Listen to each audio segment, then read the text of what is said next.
Let's talk about the garden, shall we?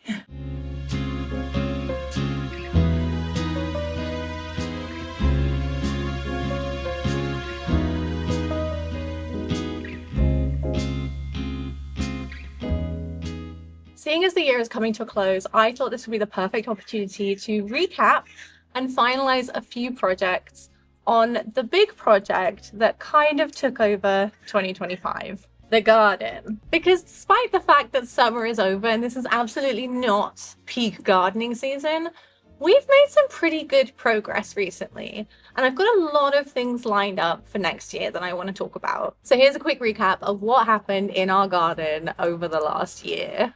As a quick refresh, this is what we did in the garden this year from start to finish. Feel free to skip this if you've watched all of these videos, no pressure, but I'll keep it as quick as I can. The first thing we had to do earlier this year was clear out all of the back of the garden. There was so much mess. Old bricks, buckets, this horrible table that was completely rotten all the way through. We also removed all of these wooden decking tiles that I'd had down for years. They were looking so horrible.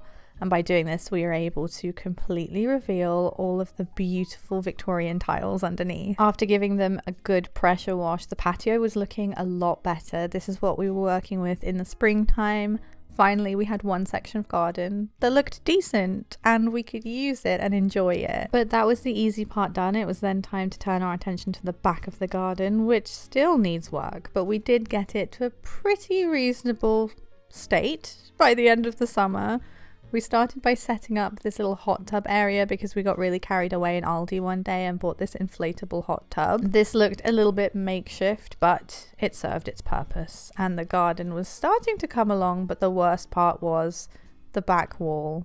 This brick wall was falling over and it was pretty much a health and safety hazard at this point, so I decided to take quite a big chunk of it down and to teach myself how to do a little bit of bricklaying to try and repair it. And I did this all in time for our friends to come and visit this summer so that I could set up the garden table really nicely so we had a nice little place to hang out in the evenings. At this point, I was really proud of how far we'd come. The garden's looking a lot better, but it still feels like it's got such a long way to go. 2026 is going to be a big year for this garden because, as you can see, it looks better, but it's definitely nowhere near done just yet.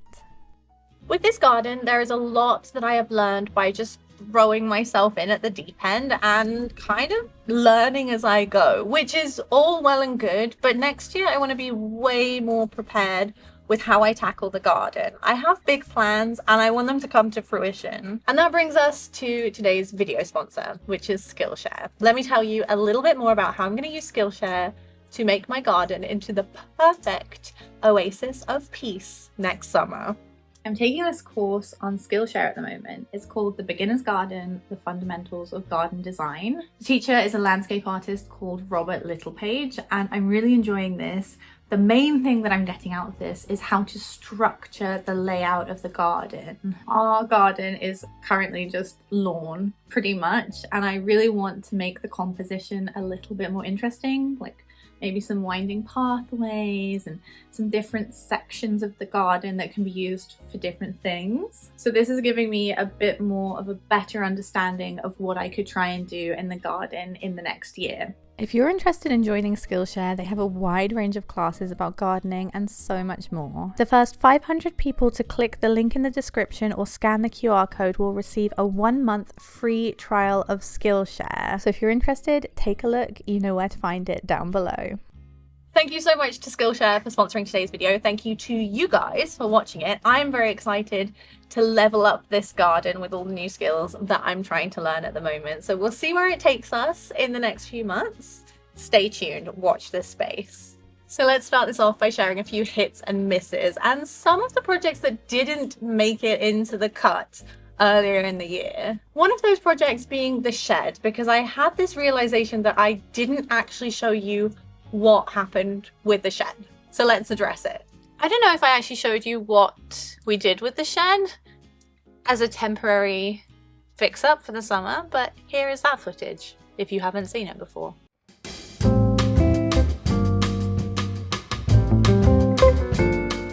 Hi guys, please forgive me for the crime that I'm about to commit behind me right here, but I cannot look at this shed in its current state any longer. I'm gonna paint the shed.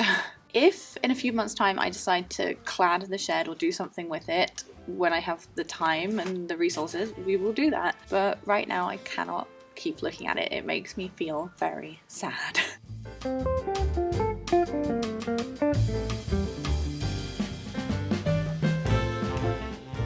So I'm not really sure what possessed me to do this, but I decided to use some clearance paint that I had lying around and try and paint the shed without even taking anything off it. I don't know, I was having a bad day, I guess. No need to comment telling me it was a stupid idea. I will tell you that for free. Look at my face. That is the face of someone who knows she's made a terrible decision.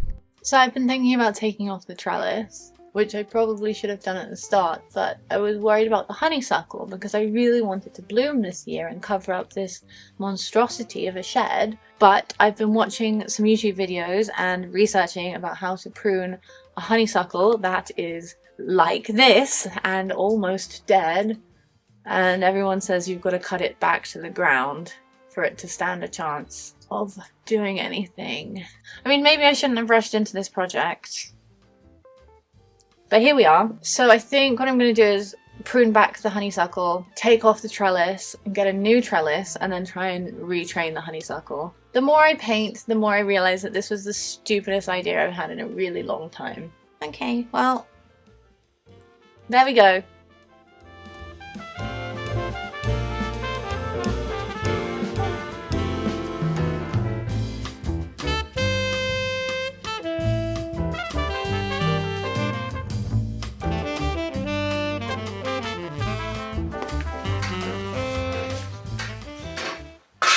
When you're done, would you turn the camera off?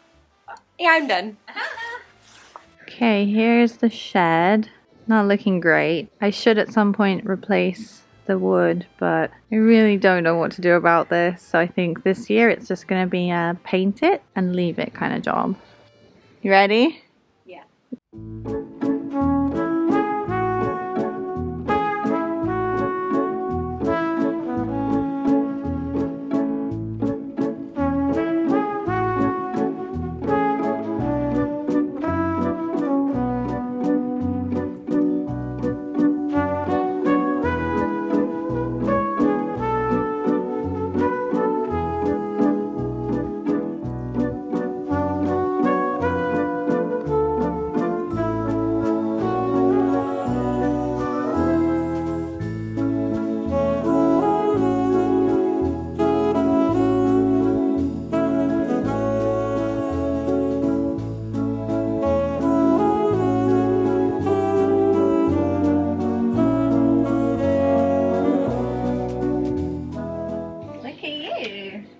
To be cute for you. I need your help. Just tried to be cute for Hermione.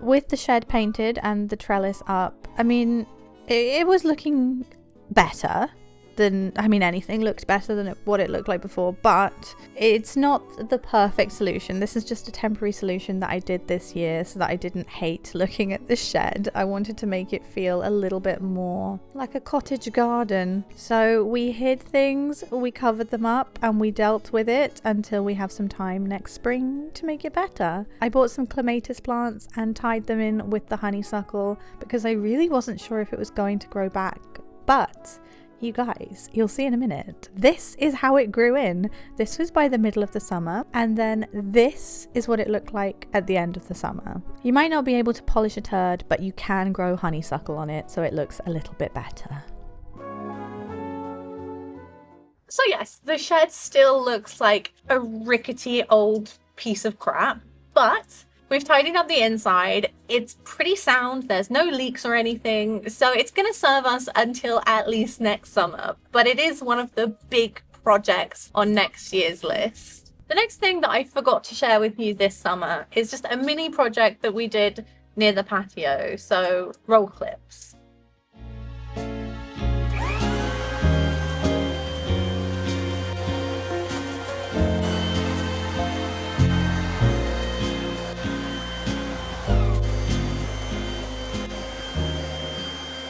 earlier in the spring, I decided to put some gravel down in this little flower bed to make it look a little bit neater, and it looked nice for all of a couple of weeks, and then all of the leaves and the twigs and everything started piling up, and it just wasn't very practical because I couldn't really get rid of them very easily. So I decided, let's scrap all of this gravel. We're going to put down some compost and then a layer of mulch, and then I'll put all of my pots back on top of it. And honestly guys, this looks so much better. It really did the job, because now it just looks more natural. If it gets covered in leaves, it looks like it's meant to be that way, you know, because it's a garden. It has to breathe and it has to live, and it can't just completely be full of gravel. Honestly, this wasn't a huge project, but I wanted to share it with you to show you the misses as well as those hits, because the gravel in the flower bed was a huge miss. Next up, I want to share with you, oh, I think the sun's coming out. I still hear raindrops. I'm not risking it. Next up, I want to share with you how we shut down the garden for the summer, because this is such an important step of the process that I think is so easy to neglect. So I negotiated with my lovely wife Hayley to take a couple of her very precious weekend days, and we got to work. Here's what we did. There's a big buddleia growing in between the wall that separates us and our neighbours, and it was causing their shed a bit of a problem, so we decided to get it cut back down really, really low. I'd like to try and remove it if possible, but that's a job for next year because our gardener only had a couple of hours to spare, so he cut all of this off for us, and we decided to keep costs low. We would deal with all of the clippings, so this is us dealing with the clippings. And at this point, I wasn't anticipating having to clear out the shed, but one project led to another, and here we are. I need to get the mantelpiece out. Unfortunately, it's in the shed, which I'm not looking forward to going into. But that will mean there's one less thing in here for us to worry about. Oh, those are so dirty! Okay. My poor little feet. Would you mind putting those in the kitchen? I feel the best. I fear we have created a problem that didn't need to be created today. I just wanted to get the fireplace around. Oh my god. The shed is really bad. We have to clear it out before we can get to the mantelpiece. And I think we have to like wrap up the garden for the season because it's just looking a bit wild.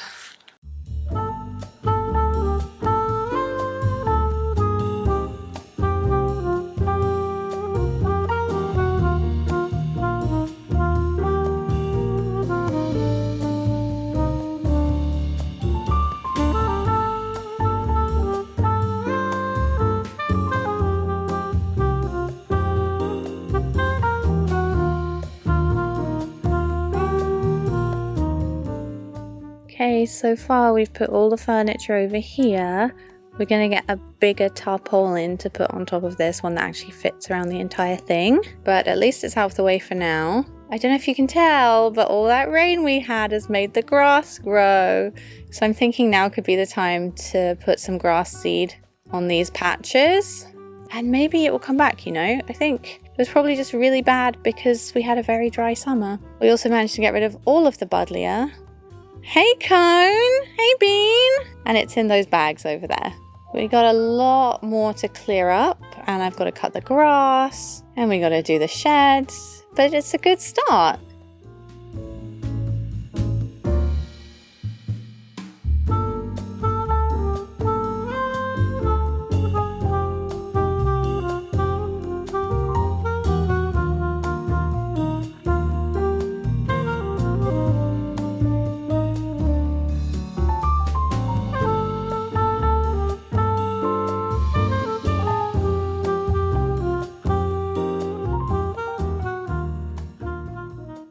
So at this point, it was October, and we'd half shut the garden down. We still have a bit more work left to do, but I decided I'm gonna lay down some grass seed. What's the worst that could happen? I think I've gone through about 6 or 7 boxes of grass seed this summer, and as you well know, our grass looks a lot like this.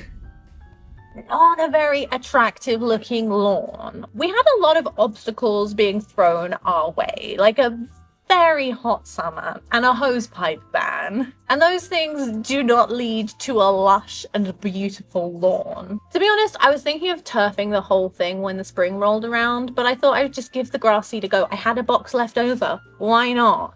We then went to Canada for a couple of weeks. And when we came back, this is what our garden looked like. Oh my god. That's insane. Maybe 1.5 packets of grass seed about 6 weeks ago. And we timed it right because we got a lot of rain and a lot of sunshine at the same time. Even this patch is starting to grow in, which I thought never would. I think we've got more work to do on that, but that's looking good. Look at our garden, so lush and green. I'm gonna get the lawnmower out though and tidy it up a bit.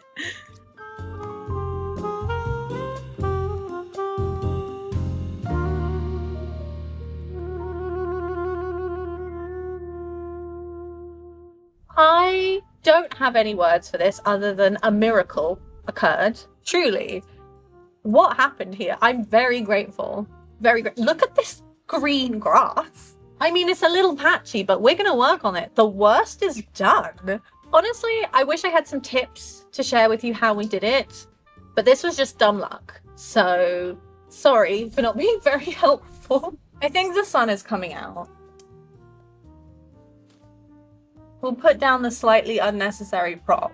So now we're in November. We're gonna do one more garden shutdown day, but I hate to say it, guys. We really wanted to crack on this day. We only had one day that we could do this with, so we did it off camera. When you have to involve a camera and things, and you're on a time crunch, it doesn't get done in time.